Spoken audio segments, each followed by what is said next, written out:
The DCU really feels like a fully lived in and a fully fleshed out universe, and this is a big reason as to why the DCU is currently a success and why the DCU is currently resonating so well with the general audience. And I really like this fact because it really makes you feel like the DCU is taking themselves seriously as a universe. The DCU, they're actually bringing up past events that happened prior to the future installments. And I really like this notion because when you're looking at Peacemaker Season 2, you're really hearing and you're really seeing a lot of past events being brought back up in this season. And you're also seeing a lot of past cameos or a lot of past Easter eggs that are also being brought back up. One of these past Easter eggs is the Mighty Crab Boys. And the Mighty Crab Boys were a band earlier in the DCU. We saw a poster of the Mighty Crab Boys in the Kent farm in Superman's room,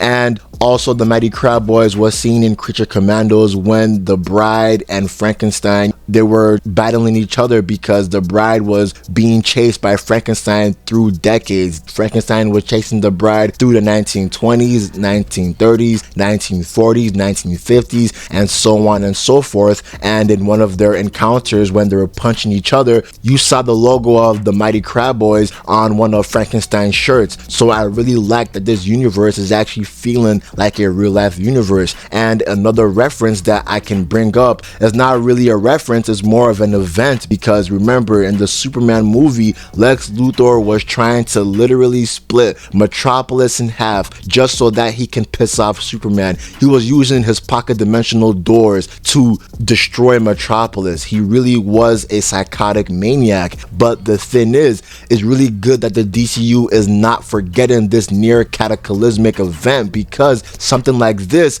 a lot of government agencies will never forget. And it's good that Argus has not forgotten this. It's good that Argus have been monitoring these same type of events, because ever since Peacemaker Season 2 happened, we are looking and we are seeing that Argus, they have been monitoring Peacemaker, because Peacemaker, he had this door that was given to him by his dad reluctantly, and this door is a dimensional doorway. And if you go inside this door, you can look at other doors, and these other doors are openers to other universes, to other dimensions. So anytime Peacemaker opens this door, Argus is constantly monitoring these type of near anomalies, and Argus, they are going to pounce because they do not want the same event that happened in Metropolis to happen again. And this is also giving Rick Flag Sr. a justifiable excuse to either arrest or kill Peacemaker, because Peacemaker killed Rick Flag Jr. I'll talk about Rick Flag Jr. later in this video, but the reason why I'm bringing this up is because I really like that this universe is feeling like a fleshed out universe. And this is a stark contrast to the DCEU, because after the Justice League movie in 2017 that was ass, we noticed that the DCEU was starting to get very convoluted. They were starting to feel disjointed because every installment, like Aquaman, Shazam, Birds of Prey, Wonder Woman 1984, so on and so forth, all of these installments, they really never reference anything that happened in the previous movies. They barely reference any other superheroes in the previous movies. The only superhero that was mentioned or even shown was Superman when he had that headless cameo in Shazam, and who knows, that headless Superman probably wasn't even Henry Cavill's Superman from Man of Steel, Batman v Superman, and the Justice League movie. That's how disjointed the DCEU felt. And the only movie that really brought up past events was surprisingly the Flash's movie, because we saw the Flash, he was supposedly and allegedly there at the same time when Zod was trying to invade Metropolis and when Zod was trying to terraform the earth. So those movies were the only movies in the DCEU that truly brought up prior events, and that's why the DCEU failed. And this is a staggering contrast compared to the DCU, because the DCU is a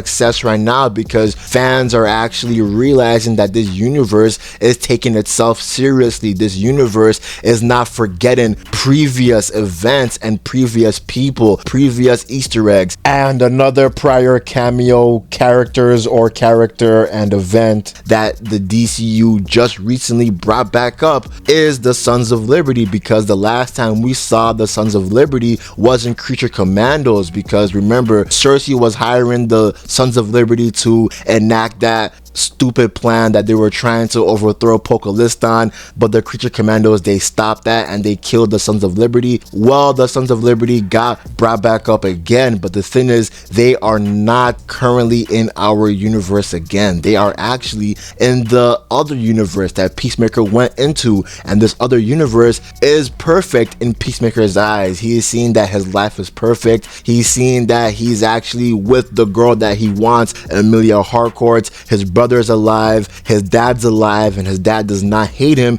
and also the Sons of Liberty are operating in this universe. So I like that the DCU really is taking itself seriously as a fully fleshed out and a fully lived in universe, and this is why the DCU is currently succeeding. But speaking of the Sons of Liberty, the reason why we see them in this episode is because Peacemaker, you know, he is still in that alternate universe. Peacemaker literally is contemplating on staying in this alternate universe because his brother's alive. His brother really cares about him. When Peacemaker was in that room and his brother came to check up on Peacemaker, his brother was telling Peacemaker that, bro, it doesn't matter what you do, it doesn't matter if you're on the pills again, you're still my brother and I will still love you. So Peacemaker, he's seeing all this, he's absorbing everything from this universe, and he's thinking to himself, wow, this just might be the universe that I'll stay in. And another reason for his contemplation is Emilia Harcourt, because in our universe, his relationship with Emilia Harcourt is rocky at best. They never really had a thing. I think they just kissed one time,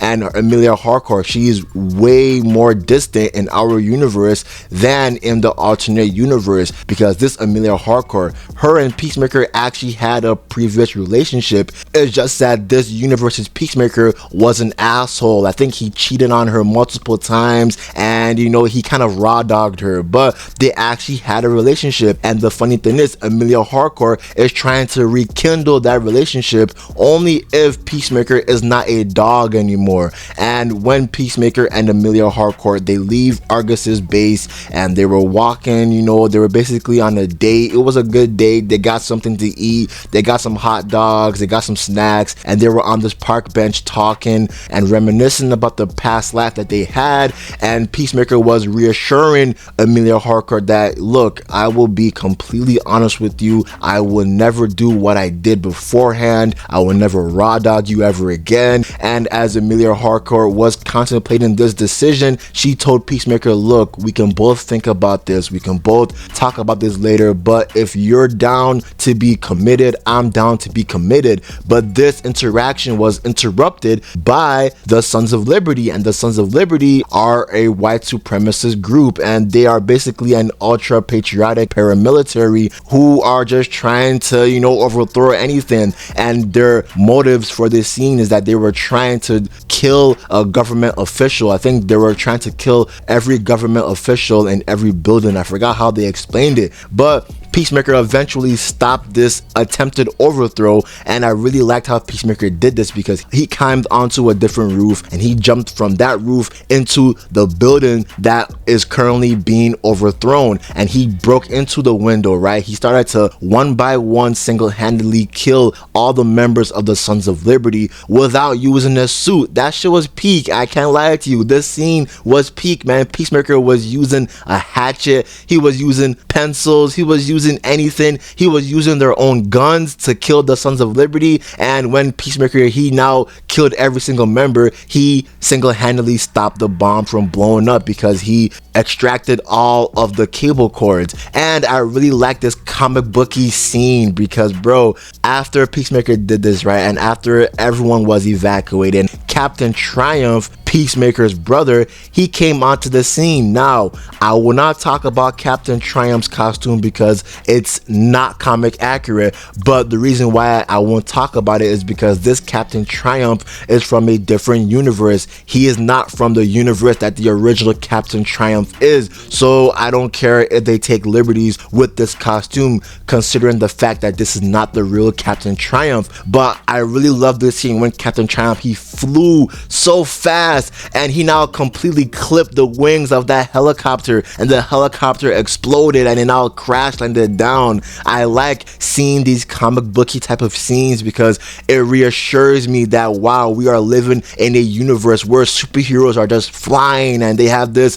immeasurable strength and they can just take down helicopters with ease, even though Captain Triumph is wearing a super suit. But yeah, man, I really like that scene. I like that encounter, and I really like this potential relationship that Emilia Harcourt and Peacemaker are going to have in this universe, because it'll be a stark contrast to how Emilia Harcourt is in our universe. But speaking of our universe, I want to talk about something that is very, very interesting, and that is Rick Flag Jr., because in our universe, prior to Rick Flag Jr.'s death in the Suicide Squad in 2021, Rick Flag Jr. and Emilia Harcourt, they kind of had an affair, because while Rick Flag Jr. was in a relationship with Enchantress, aka June Moon, and I think that Enchantress from the DCU is canon to our universe, but I'm pretty sure it's not the same exact Enchantress from the DCEU. But when they were in a relationship, Emilia Harcourt and Rick Flag Jr. were seeing each other, and I like that little world building. I like that James Gunn is actually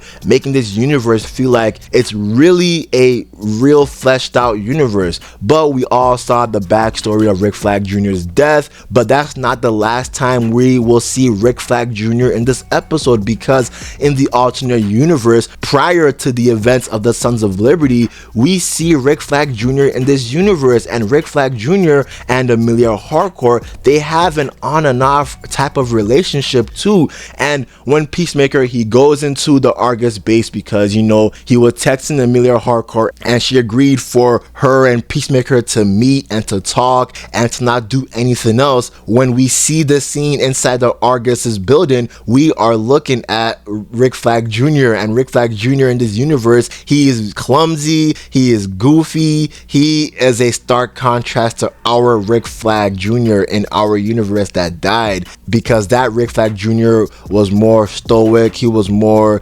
controlled, while this one, he's actually a loser, because as Peacemaker and Emilia Harcourt were talking with each other, this nigga was peeping, he was eavesdropping, he was trying to follow them, but he now actually was such a dunce, so he now crash lighted into this trash can. That shit was funny. But I also noticed something about this alternate universe that Peacemaker is currently in before the episode ended. I noticed something that is crazy, bro, and it kind of makes sense why the Sons of Liberty are actually currently operating in this universe, even though they are simultaneously operating in the regular DCU. I think this universe is Earth X, and if you don't know what Earth X is, Earth X, aka Earth 10, is the home of Overman. And if you don't know who Overman is basically Nazi Superman, because when he crash landed in 1938, Overman was raised by Adolf Hitler, and after that, Overman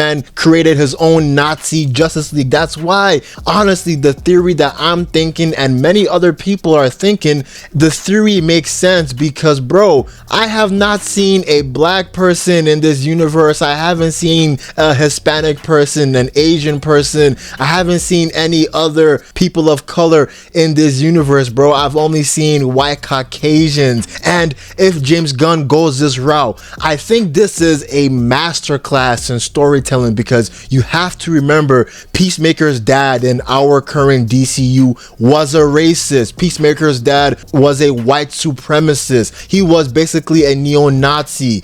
And now in this universe, all of a sudden, Peacemaker's dad is so happy, he's so joyful, he's so wondrous, and it begs a question, why is he so happy? Is he very happy because everywhere he goes, he sees white people, he sees his own race? I think that that makes sense if you actually remember the backstory of Peacemaker's dad in the DCU. Wow, if James Gunn goes this route, I think that is a great way to tell the story. I think that is a great way to contrast different characters from different universes, man. Because, bro, I have not seen one black brother in this universe. We haven't seen Adebayo in this universe. We haven't seen Amanda Waller in this universe. Hell, we haven't even seen Langston in this universe, bro. So, wow, if this universe is Earth X, aka Earth 10, that will be peak.